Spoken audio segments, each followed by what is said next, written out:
我的房子里有个被水泥封上的阁楼，粗糙不堪的墙面在这间屋子里显得格格不入。我有些好奇地去问房东，但他却说上面只是放了些杂物。我原以为是自己多心，可没想到这是噩梦的开始。最近几天，我经常能听到房子里有窸窸窣窣的声音，那声音断断续续，就好像有人在拿着刷子蹭墙。可我始终没找到声音的来源，猜测可能是邻居晚上偷偷装修吧，便索性没有太在意。可没想到，一个陌生的快递彻底打破了我的生活。这个快递上写着正是我家的地址，可收件的却是一个叫李先生的人。我明明记得房东不姓李，难道是记错了？想了想，我直接拨通了快递上的电话，了解后才知道，这个所谓的李先生既然就是上一位租客，但他说的话却让我不寒而栗。听句劝，赶紧搬走。他这是什么意思啊？想了想，我赶忙联系房东了解情况，可房东总是遮遮掩掩的，好像一直在故意隐瞒着什么。我越发觉得这个房子可能真的有问题。果然到晚上的时候，那个奇怪的声音又响了起来，但这次不一样的是，除了磨墙的声音外，还有一些嘎吱嘎吱的响动，就好像有人在磨牙一样。想起之前租客说过的话，我汗毛都立了起来。这时有人突然敲响了我家的房门，刚打开门就被一个自称我隔壁邻居的男人劈头盖脸地骂了一顿。我这才得知，那声音原来是从我家的阁楼里传出来的。想到这，我也不想知道那个声音到底是什么了，只想快点搬离这个地方。我急忙打电话要求房东退租，可房东却要求让我再住上1个月，1个月后他会把所有的房租都退给我。我并没有答应他，心里忍不住泛起了嘀咕，他说的1个月是什么意思？直到我第2天查看日历的时候，才发现那天原来是中元节。我的脑海里突然出现了许多恐怖的画面，难不成……这种事情我不敢多想，便赶忙收拾东西搬走。后来通过之前的租客才得知，原来那个房子的阁楼是一间棺材房，那些奇怪的声音也有可能是老鼠或者什么，但真的难以想象会有这种房东，所以大家以后租房子的时候一定要注意。本院没有儿科，如果听到儿歌，请一定保持清醒。我猛然从床上坐起，看着空荡荡的房间，我心里十分疑惑。这是哪里？远处悠悠地传来了一阵歌，我好奇地寻找着声音的来源，四处观察后，只有床头放着一张纸：欢迎入住麻吉医院，所有病人请注意以下规则：1. 本院没有儿科，如果听到儿歌，请一定要保持清醒。2. 请扔掉你看到的玩具熊，因为你不喜欢玩具熊。3. 医院里没有医生，但你要相信医生说的话。4. 请尽量不要乘坐电梯，楼梯对你来说是更好的选择。5. 不要随便照镜子。看样子我这是在医院。我刚站起身，一个浑身缠满绷带的人赫然出现在我的面前。我被吓得跌坐在床上，仔细一看，原来墙上正挂着一面镜子。我小心翼翼地看了过去，里面并没有出现那个骇人的身影。难道规则是真的？这一切都太过诡异了。我急急忙忙地离开了病房。我记得我来这里是给孩子看病的，可我想不起来孩子在哪里。我必须得找到他。可不知道为什么，医院的走廊上和病房里一个人都没有。有人吗？我小声询问着，可留给我的只有空荡荡的回声。忽然间，走廊上又响起了那阵诡异的儿歌，我感觉自己的头越来越沉。本院没有儿科，如果听到儿歌，请一定要保持清醒。想到这条规则，我咬了咬牙，坚持着不让自己睡着。刺耳的铃声突然响了起来，我猛然来了精神，难道还有其他人也在这家医院？我顺着声音来到了护士台，发现声音来源正是病床的呼救铃。我整个人汗毛都立了起来，我明明记得那个病房是没有人的呀。这一切都太诡异了，我紧张地往后退了2步，不小心打翻了桌上的病历本。慌乱间，我注意到护士的登记表上有我女儿的姓名，此刻她正在6楼的病房进行治疗。确定病房的位置后，我正准备前往，可一转头却发现远处的地上正放着一只小熊玩偶。那个小熊玩偶就像是有生命一样，紧紧地盯着我。这个玩偶刚刚就在这里吗？这一切让我更加害怕了。我要赶快带女儿离开这个瘆人的地方。我赶忙寻找着上楼的通道，发现电梯和安全出口正处于道路尽头的两侧，请尽量不要乘坐电梯，不梯对你来说是更好的选择。这条规则突然出现在我的脑海里，想到今天发生的一系列诡异的事情，我咬了咬牙，还是决定步行上楼。正当我准备推开门时，身后的电梯突然发出叮的一声声响，电梯门缓缓打开，空无一人的电梯却显示着超载。我被眼前的异常吓得冷汗直流，立马转头快步往楼上走去。你上来干什么？快下去，跟着歌声走！我被突然出现的医生吓得定在了原地。你听不懂吗？快走！说罢，医生就黑着脸向我走来。医院里没有医生，但你要相信医生说的话。看着他魔怔的样子，我掉头就跑。歌声再次响起，我只感觉自己的眼皮在打架，困倦侵袭着我。他为什么一定要我跟着歌声走？难道歌声就是关键？我急忙顺着声音向着楼下走去，越是靠近歌声，我越是觉得耳熟。歌声就来自1楼走廊的尽头。我来到房间门口，透过玻璃看到几名医生正围在手术台上。就在这时，其中一名医生让开了位置，我突然发现那躺在手术台上的人竟然是我自己。我想起来了，丫头，这里车多，不要乱跑。妈妈，你看，这里有个小熊玩偶啊！让一让，让一让！医生，救救我家丫头，求求你了！没事，孩子只是晕倒了。女士，女士，只要宝宝害怕，就唱这首歌，妈妈就会出现啦。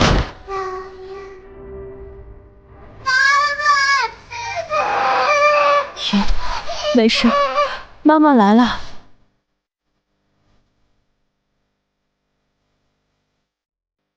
深夜，有人给我发来一条定位消息，我被吓得定在了原地，因为这个手机是我捡来的，而那个定位信息正是我所在的小区。这个手机捡到的时候就没有锁屏，我原本想要联系失主，可发现他的手机上却没有存任何号码，没办法，我只好等他来电。回家后，手机立刻响了起来，是原手机好友发来的消息，打开一看，竟然是我家的定位。这消息太诡异了，给我发定位信息是什么意思？我点开那人的头像，却只是一片漆黑，名字也是一堆乱码，并且一条朋友圈也没有。我感觉有点心慌，紧接着我又收到了他发给我的图片。我瞪大眼睛，图片正是我住的小区。难道现在发消息的人就站在小区门口？本来就是半夜，这样怪异的信息不免让我觉得毛毛的。你是谁？我有些忐忑地回复了他，神经紧绷地等待着消息。突然响起的铃声吓了我一跳，对方竟然打来了视频电话，我下意识地点击了挂断。你是要拿手机吗？这么晚了，别这么吓人。我气愤地编辑着信息，可我还没发送，他却发来了一句反常的话：一个人在家吗？这消息让我如坠冰窖，他到底要干什么？我连忙把手机放在一旁，越是去想这句话，越是感觉恐怖。就算是蜷缩在沙发上，也不能缓解心中的情绪。我颤抖地拿起手机，编辑着信息：我再问你一遍，你是谁？这手机是你的吗？没事，我来了。眼前的几个字在我脑海中瞬间炸开，我久久不敢回复。漆黑的房间显得格外压抑。忽然，一张图片发了过来，正是我所居住的单元门口。难道他已经知道我家的地址了？我慌张地拿出自己的手机，一遍遍地拨通着男友的号码。他已经下楼有一段时间了，可不知为什么电话就是无法拨通。我的眼泪夺眶而出，怎么联系不上？就在这时，那部手机竟又响了起来，依旧是视频电话。我被这突然出现的情况吓了一跳，不小心按到了接通键。我赶忙挂断，可就在这短暂的通话里，我看到了那个男人，他正仔细地盯着屏幕，怪异地鬼笑着。我被吓得脸色惨白，甚至不敢去想手机那头的人到底要干什么，而他也在手机中看到了我的样子，我该怎么办？这时手机又来了一条消息：看到你了。来不及多想，我赶忙跑去锁门。没过一会，走廊上就响起了阵阵脚步声。我紧紧地捂住嘴巴，不敢呼吸。那声音在走廊中回荡，一步一步，直到那声音停在了我的门口。开门，芊芊。是男友。我悬着的心稍微放松了一些，赶忙开门，将刚才发生的事告诉了他。我说怎么有个人鬼鬼祟祟的，赶紧报警！这个手机就是他给你设下的陷阱。不久，那个人就被抓住，他交代自己是通过被害人捡到手机后获取信息，从而实施犯罪。难以想象，如果真的只有我一个人在家，结果会是怎样？我们村里有一个诡异的习俗，每当村里消失一个人，隔天村长就会带来很多肉给大家分。不知道从什么时候开始，大家都迷恋上了这种肉。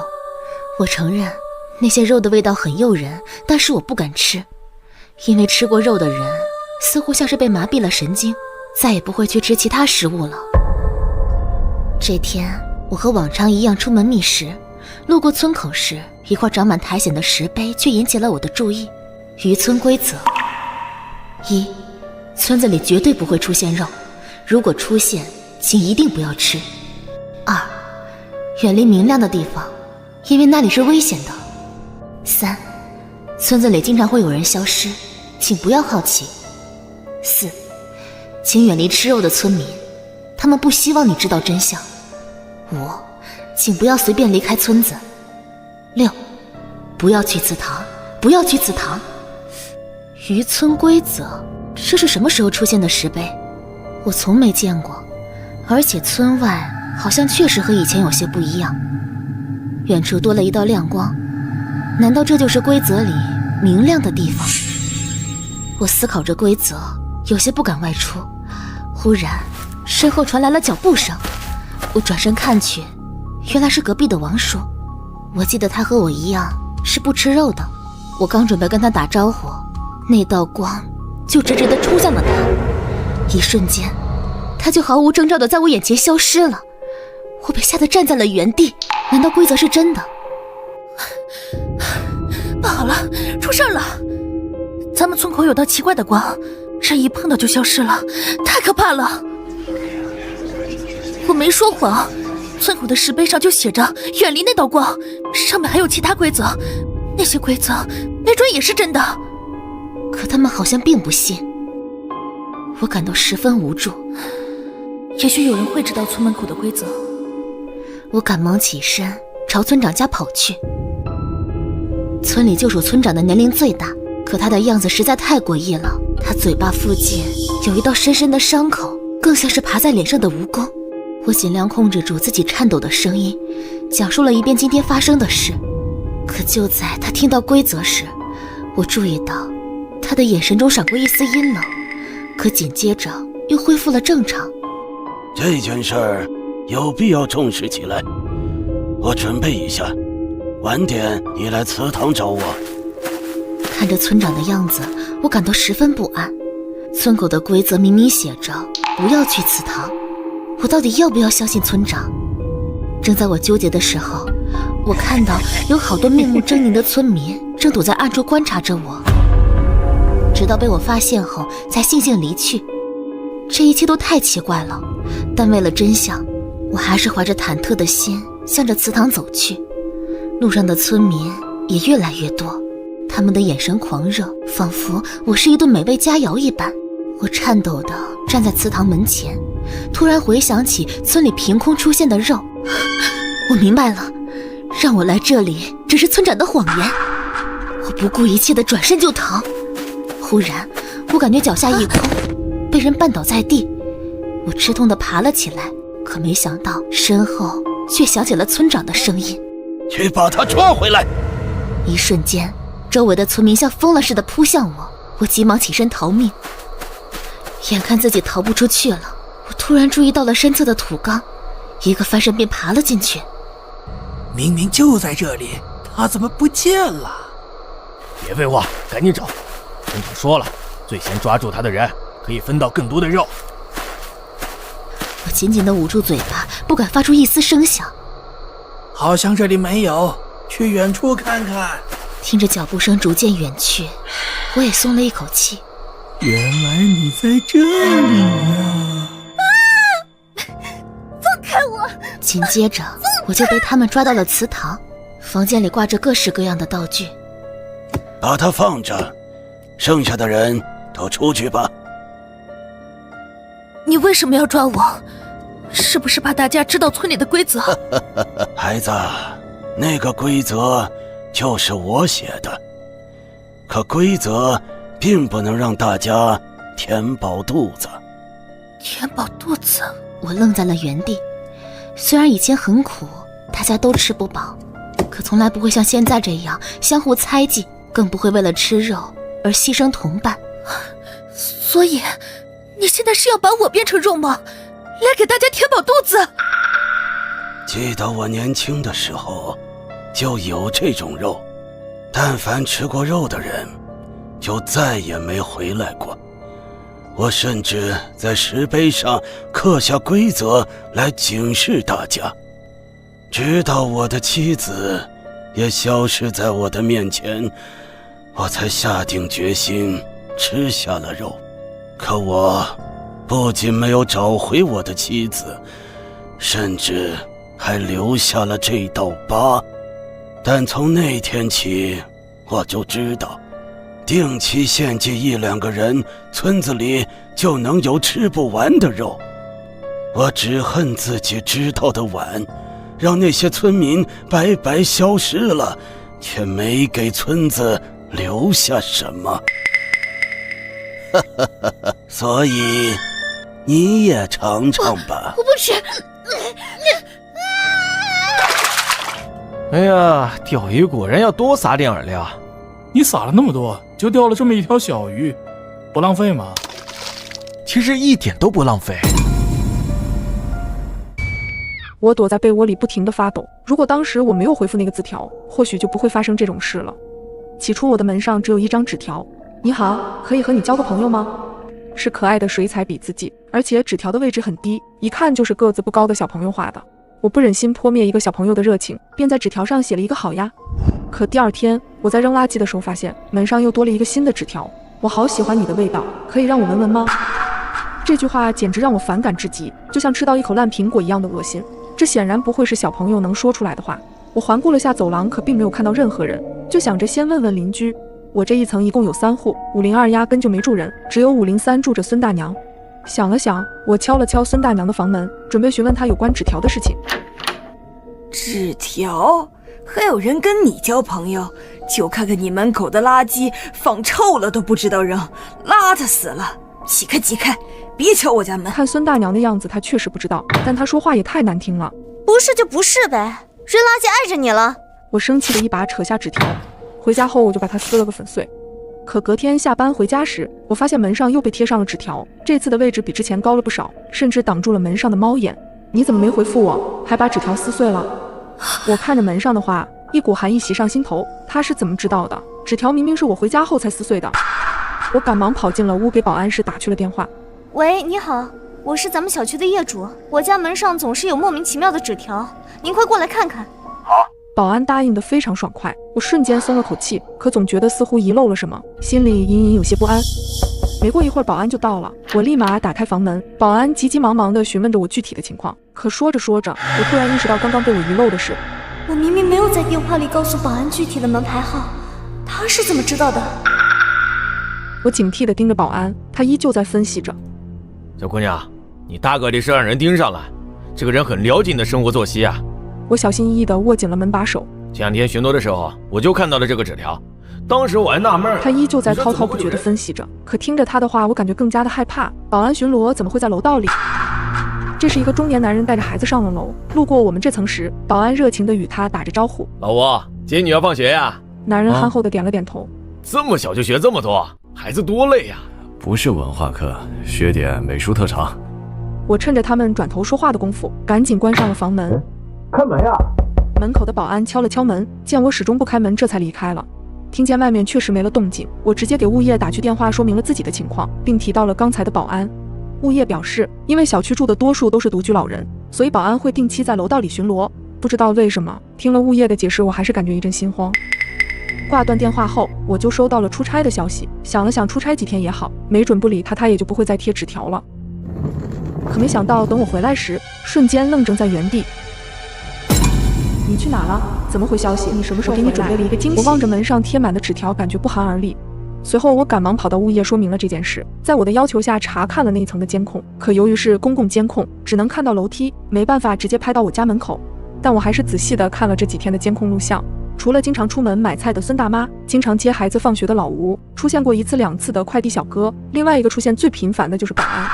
我内心仿佛停跳了一般，难道真的是他？我下意识地向后退了一步，一旁的物业管理员好像看出我十分紧张，便安慰着我：就是因为你的门上总有纸条，我特意让保安去盯着的。如果不是保安的话，一个每天经过我家门前还能拿到水彩笔的人，只有他了。我赶忙拨通了报警电话，在帽子叔叔的帮助下抓到了那个变态，果然是楼上的老吴。他不光是贴了纸条，甚至还通过我门口的垃圾窥视着我的生活，这实在太可怕了，很难想象他都知道了什么。邻居家的鹦鹉总会讲些奇怪的话，我好奇地拍给闺蜜看，可闺蜜却告诉我她说的是杀了你。想起在我搬进来的第一天，这只鹦鹉就满嘴胡话，它不停扭曲着瘦小的身体嘶吼着。一开始我还没注意，可过了一会儿它居然哭了起来。我从没有见过会哭的鹦鹉，于是好奇地看了过去，可它根本没流一滴眼泪，而是在模仿哭泣的声音，顿时让我感觉心里毛毛的。据我所知，鹦鹉都需要在特定的语言环境里才能学会说话，这也不禁让我好奇，屋里到底发生了什么？虽然住在隔壁，但我印象里从来没有见过他家有人进出，索性我就问起了邻居王哥。据王哥说，他也不是很熟，只知道隔壁住的是一对新婚夫妇，但是男人比较忙，很少回家，女人更是大门不出二门不迈，饿了就点外卖。这么看来，可能只是女人很宅，喜欢刷剧什么的，鹦鹉估计是从电视上学的怪话吧。然而晚上我刚到阳台时，鹦鹉忽然变得狂躁起来。放开！干什么？我赶忙录下这诡异的一幕发给闺蜜，可闺蜜沉默了一会，却说鹦鹉会因为某个场景或者物品受到惊吓，下意识重复当时听到的声音，这隔壁肯定不对劲。就在这时，隔壁突然响起了重重的关门声，随之而来的是一阵激烈的打斗声，女人的惨叫伴随着鹦鹉的笑声混杂在一起，隔壁仿佛人间炼狱一般。我的心里直打鼓，果然没猜错，我赶忙就联系了小区的保安。可等我们敲开隔壁的房门，映入眼帘的是一个满身伤痕的女人，正瑟瑟发抖地蜷缩在角落。男人叫嚣着走了出来。你们干嘛？看着惊慌失措的女人没有危险，我微微松了口气，还好来得及时没让男人得逞。一旁的保安怒目圆瞪地看着男人。我们干什么？我倒想问问你在干什么。保安大叔气愤地问着，可男人一副自以为是的样子。我打自己老婆跟你们有什么关系？听到这里我才恍然明白，男人肯定不止一次这样做了，所以鹦鹉之前才会有那些奇怪的反应。我气愤地和男人理论起来，随后掏出手机想报警。就在这时，屋内却响起了一个出乎意料的声音，是那只鹦鹉又说话了。刚刚还瑟瑟发抖的女人明显愣了一下，紧接着我们四目相对，我仿佛在她的眼睛里再次看到了勇气。她挣扎着起身，踉跄地跑了出来，而一旁原本嚣张的男人此时慌了神，一把拉住她。我爱你，老婆，我知道错了，求求你不要走，再给我一次机会吧。女人露出了复杂的表情，犹豫地看着男人。我盯着他遍体鳞伤的身体，忍不住开了口：家暴只有0次和无数次，难道你还想受他的荼毒吗？女人的身体一颤，终于还是狠狠地甩开了男人的手。这一次她选择了勇敢地面对。千万不要让妈妈知道你会说话。我疑惑地看着姐姐递来的纸条，还没想明白是什么意思，门口就传来了一阵声响。妈妈怎么来了？我不停地示意着姐姐，身后有人。姐姐似乎也秒懂了我的意思，慌忙地把纸条攥了起来，僵硬地转身看向妈妈。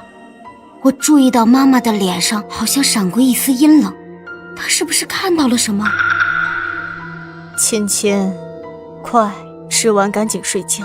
妈妈的样子虽然吓人，不过她好像并没有发现纸条，可姐姐的表情很为难。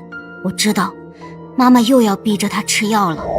记得刚来家里的时候，姐姐每天都要吃这样的药，有时姐姐抗拒，但妈妈也会用各种各样的方法逼着她吃下去。而我敢肯定，那个药绝对有问题，因为姐姐每次吃完，整个人都会变得非常痴傻，不会笑，也不会哭，只会呆呆地坐着。姐姐吃完药后，妈妈心满意足地离开了。就在我准备睡觉的时候，姐姐忽然拍了拍我。那些药我上网查过，都是管理精神类的药物。怎么会这样？妈妈不是最疼姐姐了？还没等姐姐说完话，门外就响起了一阵急促的脚步声。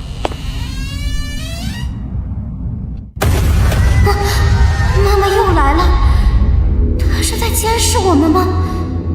怪不得姐姐不让我说话，我能感觉到身旁的姐姐也非常紧张，他的身体一直在颤抖，好像也注意到了门外的妈妈。我和姐姐只能装睡，好在我们装得很像。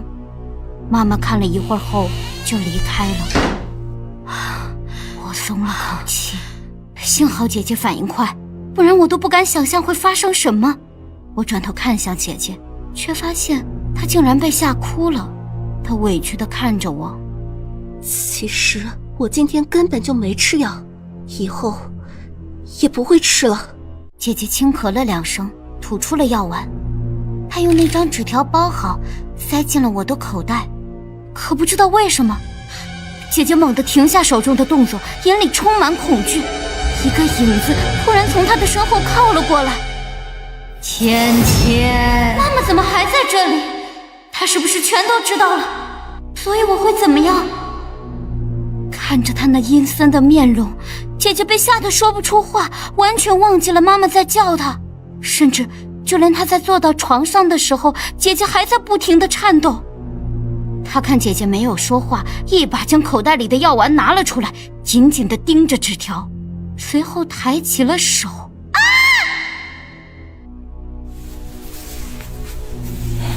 芊芊，你的病又复发了，好好吃药。来，吃了药啊，你就不会再听到他讲话了。本楼禁止发出超过55分贝的噪音，违者即处死。我一脸疑惑地看着消息，心里泛起了嘀咕：谁这么无聊，搞这种恶作剧？可当我看清发照片的人，整个人突然愣住了。怎么是楼长老梁？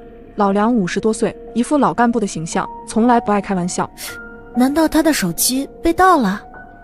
还没等我发消息询问，一条群公告又弹了出来：为保证各位业主的人身安全，请务必遵守规则。此时业主群里炸开了锅，不是吧？这是搞事情呀？谁这么无聊？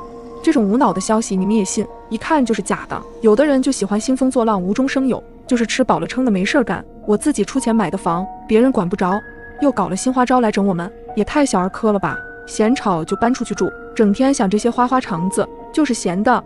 看着402两口子的霸道发言，我无奈地叹了一口气。402夫妻俩经常吵架，每次闹出的动静都很大，像拆家一般，特别扰民。起初有邻居去楼长那里反映过情况，老梁委婉地提醒过2人，可对方不仅不领情，还说他是嫌吃萝卜淡操心，所以他可能认为这条消息是我们合伙骗他。我可没骗人，老梁应该是被盗号了，像他那种一本正经的人不可能开这种玩笑。切，那可说不准，万一他转性了呢？大爷，知人知面不知心啊！501发的是语音，声音很大，周遭还有刺耳的音乐。我心头一惊，这肯定超过55分贝了。